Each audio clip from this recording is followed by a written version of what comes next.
আসসালামু আলাইকুম সুপ্রিয় দর্শক, চলে আসলাম আজকের 5ই মে রোজ মঙ্গলবারের এইমাত্র পাওয়া নিম্নচাপ, মেঘ বৃষ্টি, কালবৈশাখী ঝড়, ভারী বৃষ্টি, বজ্র বৃষ্টি ও ঘূর্ণিঝড়ের আবহাওয়ার নতুন সংবাদ নিয়ে। এবার 24 ঘন্টার মধ্যেই আবহাওয়ার বিরাট পরিবর্তন, বিদায়ের পর্যায়ে মেঘ বৃষ্টি, বাড়বে তাপমাত্রা। আজও হতে পারে বিক্ষিপ্ত আকস্মিকভাবে কালবৈশাখী ঝড় ও ভারী বৃষ্টি। বিক্ষিপ্ত মেঘ বৃষ্টি অব্যাহত থাকতে পারে 7 তারিখ পর্যন্ত। বাড়তে পারে নদ নদী, খাল বিলের পানি, ক্ষতিগ্রস্ত হতে পারে কৃষকের ফসল। এছাড়া চলতি মে মাসে বঙ্গোপসাগরে তৈরি হতে পারে আরেকটি বিপদ, ঘূর্ণিঝড়। জানিয়ে ইতিমধ্যে আবহাওয়া দপ্তর থেকে জারি করা হয়েছে বিশেষ সতর্কবার্তা। এছাড়া আর কয়েক ঘন্টার মধ্যে খুলনা, বরিশাল, চট্টগ্রাম, ঢাকা, ময়মনসিংহ, সিলেট, ভারতের পশ্চিমবঙ্গের 2-1টি জেলাতে বিক্ষিপ্ত আকারে বৃষ্টি বা বজ্রসহ কালবৈশাখী ঝড় ও ভারী বৃষ্টিপাতের সতর্কতা রয়েছে। তো আজ 5ই মে মঙ্গলবার এবং আগামীকাল 6 মে বুধবার কেমন থাকতে পারে আগামী 24 থেকে 48 ঘন্টার আবহাওয়া? বাংলাদেশ থেকে শুরু করে ভারতের পশ্চিমবঙ্গ, আসাম, মেঘালয়, উত্তর থেকে ত্রিপুরা রাজ্যে আগামী 24 থেকে 48 ঘন্টার মধ্যে কোন কোন জেলাগুলোতে বিক্ষিপ্ত আকারে বৃষ্টি বা বজ্রসহ কালবৈশাখী ঝড়ের সতর্কতা রয়েছে এবং বঙ্গোপসাগরের সম্ভবত ঘূর্ণিঝড় সৃষ্টি হওয়ার পরে কোন উপকূলে আশ্রয় পড়তে পারে, তো এই বিষয়ে কি বলছে আজকের আবহাওয়া রিপোর্টে জানিয়ে দিব। সম্পূর্ণ বিস্তারিত ভিডিওতে সঙ্গে থাকুন। আর আপনি কোন জেলা থেকে গুরুত্বপূর্ণ আমাদের আবহাওয়া খবরটি দেখছেন অবশ্যই কমেন্ট করে জানিয়ে দিবেন। আর সবার আগে সবার প্রথম সঠিক আবহাওয়ার খবর জানতে আমাদের চ্যানেলটিকে সাবস্ক্রাইব করে রাখুন। এবার জেনে নেওয়া যাক এক নজরে।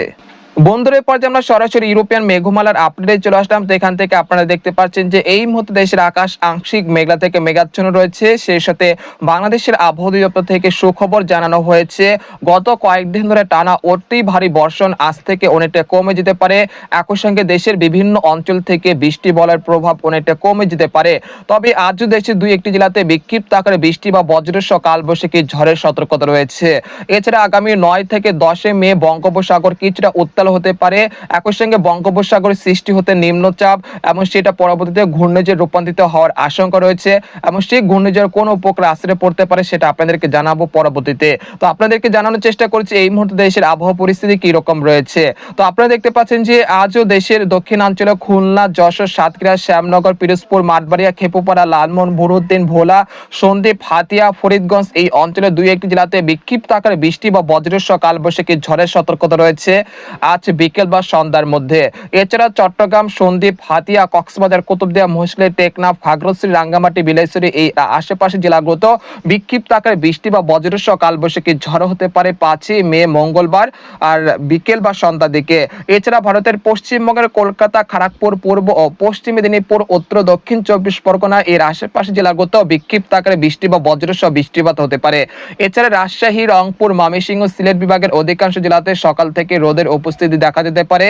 এছাড়া যাদের মাঠে পাকা ধান রয়েছে সেগুলো কিন্তু আজ থেকে কাটতে পারেন এবং পরবর্তী সময় আকাশ কিন্তু অনেকটা পরিষ্কার হয়ে যেতে পারে। এই সময় যাদের ফসলে যে জমি রয়েছে সেখানে যদি পরিপাক্ত ধান যদি হয়ে থাকে সেগুলো কিন্তু কেটে রোদে শুকাতে পারেন এই সময়ের মধ্যে। অবশ্যই এই সময় আবহাওয়া পরিস্থিতি অনেকটা স্বাভাবিক থাকতে পারে, তবে আকস্মিকভাবে কালবৈশাখী ঝড়ের সতর্কতা রয়েছে সেগুলো আপনাদেরকে পরবর্তীতে জানানোর চেষ্টা করব। তো আপনারা দেখতে পাচ্ছেন যে দুপুর 2টার দিকে দেশের আকাশ অনেকটা পরিষ্কার থাকতে পারে, তবে খুলনা, বরিশাল, চট্টগ্রাম বিভাগে 2-1টি জেলাতে বিক্ষিপ্ত আকারে বৃষ্টি বা বজ্রসহ বৃষ্টিপাত হতে পারে। বিশেষ করে মাদারীপুর, মুকসাদপুর, গোপীনাথপুর, শিবচর, হাজীগঞ্জ, রায়পুর, লাকসাম, কুমিল্লা এর আশেপাশের জেলাগুলোতে বিক্ষিপ্ত আকারে বৃষ্টি বা বজ্রসহ বৃষ্টিপাত হতে পারে। এছাড়া যশোর, ঝিনাইদহ, শায়লকুপা, মেহেরপুর এই অঞ্চলে যাদের মাঠে ফসল রয়েছে সেগুলো কিন্তু আপনারা কর্তন করতে পারেন এবং সেগুলো রোদে শুকাতে পারেন, কোনো সমস্যা নেই ইনশাল্লাহ। তবে আকাশের দিকে নজর রাখতে হবে, যেহেতু এখন কালবৈশাখী মৌসুম চলছে, তাই অবশ্যই উত্তর পশ্চিম আকাশে নজর রাখতে হবে এবং রোদের কাজে সতর্ক থাকতে হবে। তো আপনারা দেখতে পাচ্ছেন যে বিকেল বা সন্ধ্যা দিকে ভারতের ঝাড়খণ্ড এবং বিহারের উপরে কিছুটা বজ্রবাহী মেঘের সঞ্চালন হতে পারে, যেগুলো বিকেল 5টার দিকে ভারতের পশ্চিমবঙ্গের কলকাতা, খড়গপুর, বারাসাত, পূর্ব ও পশ্চিম মেদিনীপুর এই অঞ্চলগুলোতে বৃষ্টি এবং বজ্রসহ বৃষ্টিপাত ঘটাতে পারে। তারপর রাত 9টার দিকে দেখা যাচ্ছে খুলনা, বাগেরহাট, সাতক্ষীরা, শ্যামনগর, পিরোজপুর, মাঠবাড়িয়া, খেপুপাড়া এই অঞ্চলের 2-1টি জেলাতে বিক্ষিপ্ত আকারে বৃষ্টি বা বজ্রসহ বৃষ্টিপাত হতে পারে রাত 9টার দিকে। তারপর রাত 12টার দিকে দেখা যাচ্ছে যে দেশের উপকূলীয় অঞ্চলে 2-1টি জেলাতে বিক্ষিপ্ত আকারে বৃষ্টি বা বজ্রসহ কালবৈশাখী ঝড় হতে পারে। 6 মে বুধবার সকালের দিকে আবারও রাজশাহী, চাঁপাইনবাবগঞ্জ, কালিয়া, ময়মনসিংহ, জামালপুর, শেরপুর, মাধান, বগুড়া, গাইবান্ধা, রংপুর বিভাগে 2-1টি জেলাতে বিক্ষিপ্ত আকারে বৃষ্টি বা বজ্রসহ কালবৈশাখী ঝড় হতে পারে 6 মে বুধবার ভোর 5টার দিকে। তারপর সকাল 8টার দিকে দেখা যাচ্ছে যে সেই কালবৈশাখী ঝড় ঢাকা, কাপাসিয়া, নাগারপুর, কিশোরগঞ্জ, ব্রাহ্মণবাড়িয়া এই অঞ্চলগুলোতে অতিক্রম করতেছে, অর্থাৎ বেশ ভালো পরিমাণ বৃষ্টিপাতের সম্ভাবনা রয়েছে সকাল 8টার দিকে 6 মে বুধবার। তারপর 6 মে বুধবার বেলা 11টার দিকে আসার পর দেখা যাচ্ছে দেশের আকাশ আংশিক মেঘলা থেকে পরিষ্কার থাকতে পারে। এই সময় দেশের কোথাও বৃষ্টিপাতের সম্ভাবনা খুবই কম রয়েছে। এরপর দুপুর 2টা থেকে বিকেল 5টার মধ্যে আবারও রংপুর, রাজশাহী, গাইবান্ধা, কুড়িগ্রাম, নীলফামারী, ময়মনসিংহ, জামালপুর, শেরপুর এই অঞ্চলে 2-1টি জেলাতে বৃষ্টি বা বজ্রসহ বৃষ্টিপাত হতে পারে বিকেল 5টার দিকে।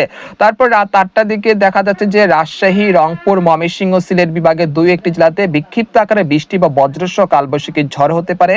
বিশেষ করে নাগারপুর, টাঙ্গাইল, কালিহাটি, বাণীস্থলী, ভালুকা, ত্রিশাল, কিশোরগঞ্জ, কটিয়াদি, কাপাসিয়া এই অঞ্চলগুলোতে বৃষ্টিপাতের প্রবণতা সবচেয়ে বেশি থাকতে পারে 6 মে বুধবার রাত 8টার দিকে। তারপর রাত 10টার দিকে দেখা যাচ্ছে দেশের আকাশ আংশিক মেঘলা থেকে পরিষ্কার থাকলেও ঢাকা, খুলনা, বরিশাল, চট্টগ্রাম এই অঞ্চলগুলোতে রাত 11টা থেকে রাত 2টার মধ্যে বিক্ষিপ্ত আকারে বৃষ্টি বা বজ্রসহ কালবৈশাখী ঝড় হতে পারে। যেহেতু আপনাদেরকে বলেছিলাম যে এখন ভারী বৃষ্টিপাতের সম্ভাবনা না থাকলেও আকস্মিকভাবে বৃষ্টিপাত হতে পারে, যেটা পূর্বাভাস করা অনেকটা কঠিন হয়ে যায়, সেরকম বৃষ্টিপাত হওয়ার সম্ভাবনা রয়েছে। তো আপনারা দেখতে পাচ্ছেন যে 7 তারিখ বৃহস্পতিবার সকাল থেকে সন্ধ্যা পর্যন্ত দেশের আকাশ অনেকটা পরিষ্কার থাকতে পারে, সেরকম বৃষ্টিপাতের সম্ভাবনা না থাকলেও রাতের দিকে রাজশাহী, ময়মনসিংহ, ঢাকা বিভাগের কিছু কিছু জেলাতে বৃষ্টি বা বজ্রসহ কালবৈশাখী ঝড় হতে পারে। তারপর 8ই মে শুক্রবার দেশের আবহাওয়া পরিস্থিতি অনেকটা স্বাভাবিক থাকলেও রাতের দিকে আবারও রাজশাহী, ঢাকা, খুলনা, বরিশাল বিভাগের 2-1টি জেলাতে বৃষ্টি বা বজ্রসহ কালবৈশাখী ঝড়ের সতর্কতা রয়েছে। তো এই পর্যায়ে আপনাদেরকে আরেকটি মডেলের পূর্বাভাস দেখানোর চেষ্টা করছি। আমরা সরাসরি ইউরোপিয়ান যে বৃষ্টি বা বজ্র বৃষ্টি বা যে মোডটা রয়েছে যেখানে সর্বোচ্চ মাত্রায় বৃষ্টিপাত দেখা যায়, তো আপনারা দেখতে পাচ্ছেন যে এখান থেকে রংপুর, রাজশাহী এই অঞ্চলে কোথাও কোথাও প্রায় 32 থেকে 30 মিলিমিটার পর্যন্ত হালকা থেকে মাঝারি ধরনের বৃষ্টি বা ভারী বৃষ্টিপাত হতে পারে। এ সময় পঞ্চগড়, ঠাকুরগাঁও, দিনাজপুর, গাইবান্ধা, নীলফামারী, কুড়িগ্রাম এই অঞ্চলে কোথাও কোথাও প্রায় 30 মিলিমিটার পর্যন্ত হালকা থেকে মাঝারি ধরনের বৃষ্টিপাত হতে পারে। এছাড়া ময়মনসিংহ, সরিষাবাড়ি, জামালপুর, শেরপুর, মাধান এই অঞ্চলে কোথাও কোথাও প্রায় 30 থেকে 35 মিলিমিটার পর্যন্ত হালকা থেকে মাঝারি ধরনের বৃষ্টি বা ভারী বৃষ্টিপাত হতে পারে। এছাড়া ঢাকা, খুলনা, বরিশাল ভারতের পশ্চিমবঙ্গের কোথাও কোথাও প্রায় 30 থেকে 35 মিলিমিটার পর্যন্ত মাঝারি থেকে ভারী বৃষ্টিপাত হতে পারে। পরবর্তী 5 দিনে রাজশাহী, রংপুর, ময়মনসিংহ বিভাগের কোথাও কোথাও বিক্ষিপ্ত আকারে 50 মিলিমিটার পর্যন্ত হালকা থেকে মাঝারি ধরনের বৃষ্টিপাত হতে পারে। পরবর্তী 10 দিনে রাজশাহী, রংপুর, ময়মনসিংহ, সিলেট বিভাগের কোথাও কোথাও প্রায় 40 থেকে 80 মিলিমিটার পর্যন্ত অতি ভারী বৃষ্টিপাতের সতর্কতা রয়েছে। তবে ভারী থেকে অতি ভারী বর্ষণের সম্ভাবনা খুবই কম রয়েছে।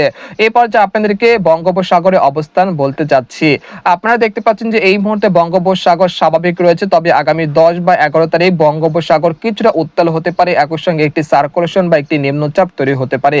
এখান থেকে যদি জিএফএস এর যে পূর্বাভাস রয়েছে সেখান থেকে যদি দেখাতে চাই তাহলে আপনারা বুঝতে পারবেন আগামী 11 থেকে 12 মে বঙ্গোপসাগর অনেকটা উত্তাল হয়ে যেতে পারে, একই সঙ্গে বঙ্গোপসাগরে একটি লঘুচাপ সৃষ্টি হতে পারে, যেটা 13 তারিখ নিম্নচাপে রূপান্তরিত হতে পারে। তারপর 14 তারিখ এটা ঘূর্ণিঝড়ে পরিণত হতে পারে। তারপর 14 থেকে 15 তারিখ এটা ভারতের উড়িষ্যা রাজ্য থেকে বাংলাদেশের পশ্চিমবঙ্গের যে কোনো উপকূলে আঘাত হানার সম্ভাবনা রয়েছে।